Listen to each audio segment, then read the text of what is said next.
ତମେ ଅଧିକାରୀ କହିବ କଣ କହୁଥିଲୁ ବେ?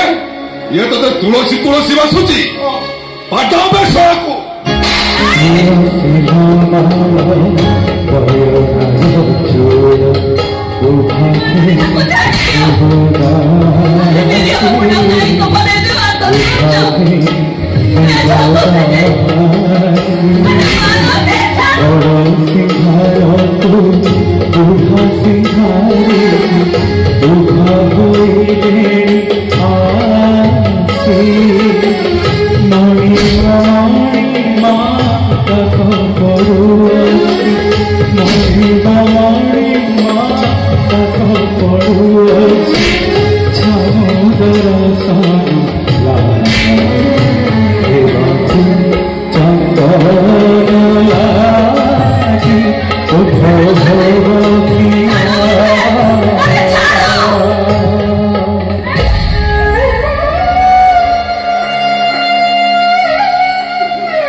सुभद्रा तुम श्रीमंदिर गोटाए पर गोटाए पथर खसाई ए गजपति केमिति तुमको श्रीहीन करुच्ची सेटा खाली देखी जाओ।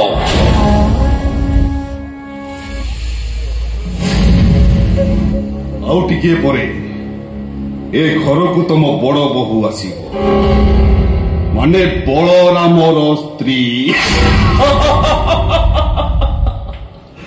तापरे रथ यात्रा टू झुलण यात्रा जाए सब चली पछकु पछ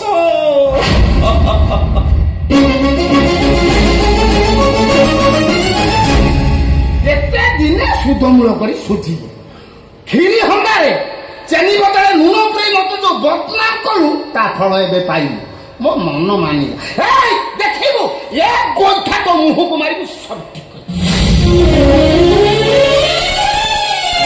तुमको मोन यमना छुई पारिबनी ताकू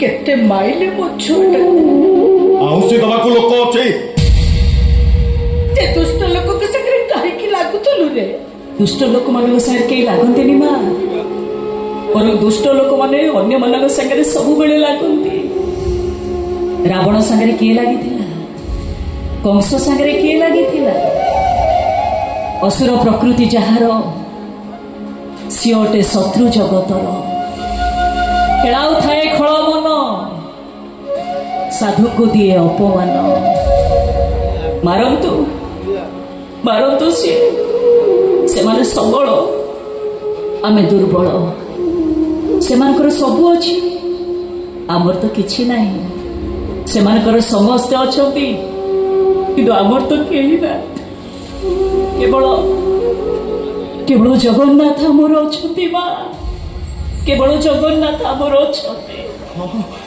अनुबो तुलसी जहा कहूची सब सत आमर केही नाहंती आमर एले आमर आमर जगन्नाथ अछंती सी बुझिबेनी ताको कथा आमे तो छार मनीष कला पहाड़ परा जगन्नाथ बड़भद्र सुभद्रा को हाथी पिठी रे चमड़ा दौड़े बांधी श्रीमंदिर रु कलिकता नहीं निया लगे पोड़ी देला तम मूर्ख पुओ विधर्मी को बाहा सारा पर प्रवचन दबा आरंभ करानी आस आस चोखनी किछि खाई नाती मा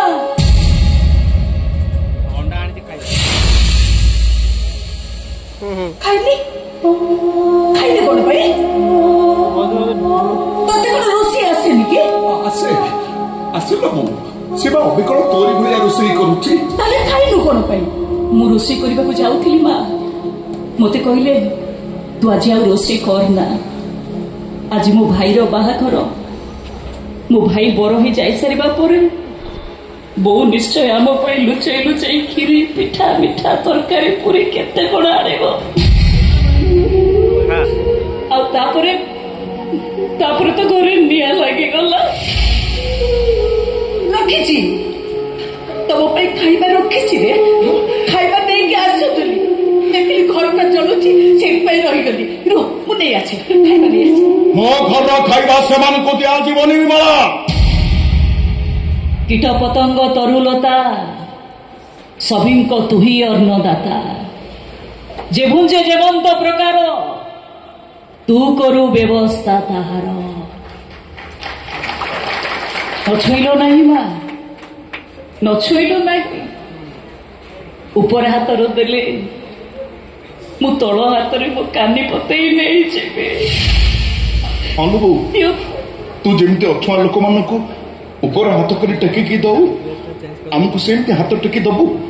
ଭାରି ଭୋକ ହଉছিল, ଆମେ ସେ ଖାଇବା ନେଇ এই ସେ ଗଛ ମୂଳେ ଯାଇ ବସିକି ମନା କଲି ନା। ଛିଡ଼ି ଯାଇଥିବା ସମ୍ପର୍କକୁ ପୁଣି ଥରେ ଗଣ୍ଠି ପକେଇ ଯୋଡ଼ିବାକୁ ଚେଷ୍ଟା କରନି। ତା ନହେଲେ ମୋ ଭଲ ମୁହଁ ଦେଖିବା ପାଇଁ ପ୍ରସ୍ତୁତ ରୁହ। ଆଉ ମା ବିମଳା ସାନ୍ତାଣୀ, ତମ ହାତ ଛୁଆଁ ମହାପ୍ରସାଦ ଏ ଅଛୁଆଁ ଜଗୁନିର ଆଉ ଦରକାର ନାହିଁ। ଭୋକ ନାହିଁ ମତେ, ଭୋକ ନାହିଁ। ଭୋକ କୁଆଡ଼େ ପଳେଇ ଗଲାଣି। ତମ ହାତରୁ ମହାପ୍ରସାଦ ନେଲେ ତମ ଶ୍ରୀମନ୍ଦିର ପରା ଅପବିତ୍ର ହେଇଯିବ। ଜମା ଭୋକ ନାହିଁ ମତେ। ଯଦି ଜଗା ଖାତାରେ ମୋ ପାଇଁ ପଡ଼ି ଲେଖା ହେଇଥିବ, ମୋ ଭୋକ କଥା ସେଇ ଜଗା ବୁଝିବ, ନିଶ୍ଚୟ ବୁଝିବ ସେଇ ଜଗା। ଜଗାକୁ କେତେ ଭୋକ ସେ କଥା କେବଳ ସୁଭଦ୍ରାକୁ ଜଣା। ଏଇନେ ଦାନା କନା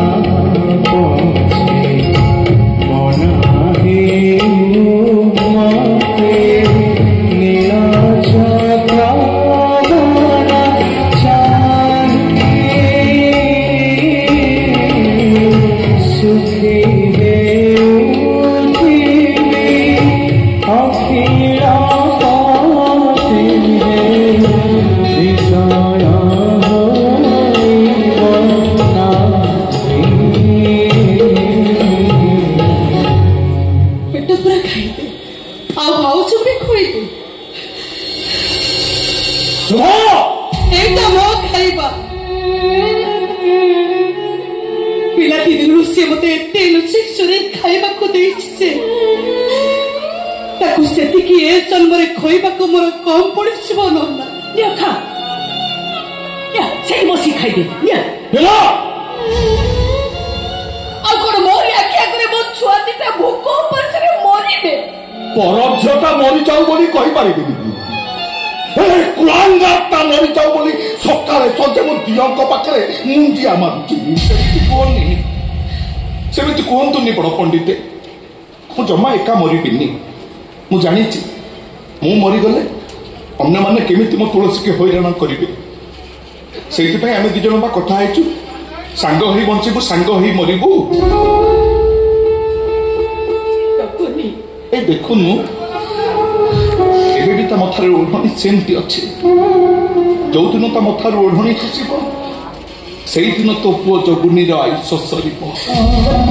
କାହାକୁ ଭୟ କରନା, ଏଠି ବସ। ମୁଁ ତତେ ମୋ ନିଜ ହାତରେ ଖୁଆଇଦେବି। ତୁ ସବୁବେଳେ କହୁ ସୁଭଦ୍ରାର ହାତ ନାହିଁ, ଜଗା ଭଳିଆ ତାକୁ ଖୁଆଇଦେବି। ଆଜି ଭାବିଲେ ଜଗାର ହାତ ନାହିଁ, ଏ ସୁଭଦ୍ରା ତାକୁ ହାତରେ ଖୁଆଇଦେବ। ଏଠି ବସ। ଯଦି ସେମିତି କିଛି ଘଟଣା ଏଠି ଘଟେ, ତାହେଲେ ମୋ ଘରର ଦାଣ୍ଡ ଦରଜା ନେଇ ତୁ ଭିତରକୁ ଯିବୁନି। ହେ ନିରାତ୍ରି ନନ୍ଦ ଶର୍ମା ଯାହା ତୋର ନିଷ୍ପତ୍ତି ନିଏ, ସେ ନିଷ୍ପତ୍ତି କେବେ ବଦଳେନି। ଆଉ ଏ କଥାଟା ଏ ଘରର ସମସ୍ତ ମଣିଷଙ୍କୁ ଭଲ ଭାବରେ ଜଣାଉଛି।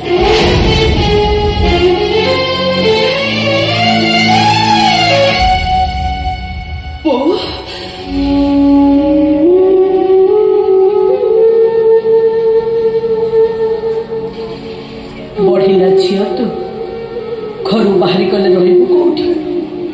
ମୋ ଜଗୁନି ତ ଏବେ ଗଛ ମୂଳେ, ସେ ତତେ ନେଇକି କୋଉଠି ଆଶ୍ରୟ ଦେବ? ସେ ଖାଇବା ଫେରେଇ ନେଇଯିବ।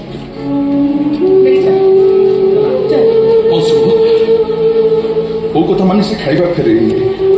ମତେ ଭୋକ ନାହିଁ, ଭୋକ କୁଆଡେ ପଳେଇ ଗଲାଣି ବା। ତୁ ଯଦି ସେ ଖାଇବା ରଖି ଏଠି ଛିଡା ହବୁ, ସେ ଭୋକ ପୁଣି ଆସି ମୋ ପେଟ ଭିତରେ ପଶିବ, ମତେ ପୁଣି ଭୋକ କରିବ। ତୁ ଯା ନେଇଯା, ନେଇଯା।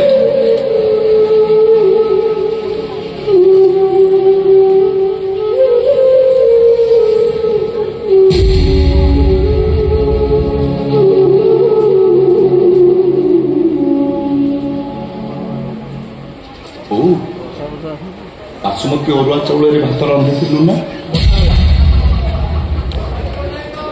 ତୁ କେମିତି ଜାଣିଲୁ? ବାସନା ହଉଥିଲା ପରା।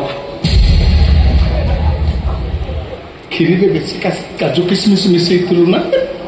ତୁ ତ ଖାଇନୁ, ଜାଣିଲୁ କେମିତି? ମୁଁ କଣ ଜାଣିନି ତୁ ମତେ ବାଛି ବାଛି ବେଶୀ କାଜୁ କିସମିସ ଦଉ ବୋଲି? ଦେଇଥିଲି, ତୁ ତ ଖାଇପାରିଲୁନି। ଡାଲମାରେ ଆଳୁ ପୋଟଳ ସାରୁ ସବୁ ସରି ସରିକିରି ମିଶେଇଥିଲୁ ନା? ମୋ କଥା ମାନରେ, ଆଖି ଯୁଆଡେ ଚାହୁଁଛି ସିଆଡେ ପଳେଇ ଯା।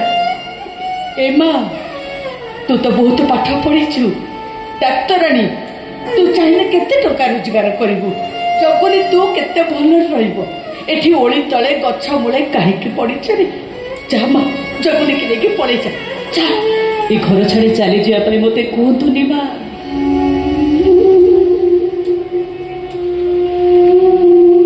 ରହିବା ପାଇଁ ତ ମୋର ଜନ୍ମ।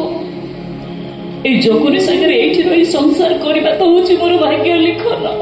ବିମଳା, ପୁଅ ବୋଉ ଆସିଲାଣି, ବନ୍ଦାପନା କରି ଭିତରକୁ ନିଅ। ତୁଳସୀ, ଭାଇ ବାହାରି ଆସୁଛି, ଚାଲ ଆମେ ଏଠି ଲୁଚିକି ଦେଖିବା ଭାଇ କେମିତି ଗୁଣର ରୂପର ଭାଉଜଟି ଆଣୁଛି। ତମେ ଏଠି ଲୁଚିକି ଥାଅ, ମୁଁ ଭାଉଜକୁ ଘର ଭିତରକୁ ନେଲା ବେଳେ ତା ମୁଣ୍ଡର ଓଢଣା ଖୋଲିଦେବି, ତମେ ଦେଖିବ ହେଲା। ମନେ କେବେ ଖୋଲିବୁ? ହଁ। ତୁଳସୀ, ମତେ କଣ ଲାଗୁଛି ଜାଣିଛ? ନୂଆ ଭାଉଜ ଆସିଲା ପରେ ସିଏ ନନାଙ୍କୁ ବୁଝେଇବ, ନନା ଆମକୁ ପୁଣି ଘରକୁ ଡାକିବେ, ଆମେ ସମସ୍ତେ ପୁଣି ଆମ ଘରେ ହସ ଖୁସିରେ ମିଳିମିଶି ରହିବା। ସମୟ ବଡ ବଳବାନ ଜଗୁନି, କାଲି କଣ ହବ କିଏ ଦେଖିଛି? କିନ୍ତୁ ଯାହା ବି ହବ ଆମର ମଙ୍ଗଳ ହବ। ଭାଗ୍ୟ ଭବିଷ୍ୟ ଜାଣେ କିଏ? ଈଶ୍ୱର ଅଗୋଚର ଥାଏ। ସମୟ ଲେଖେ ଭାଗ୍ୟ ସୂଚି, ସଂସାର ଥାଉ ପଛରେ ଅଛି। ସଂସାରେ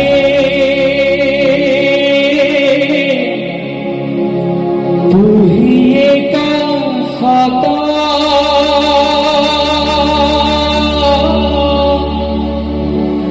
କହଇ ଦାସ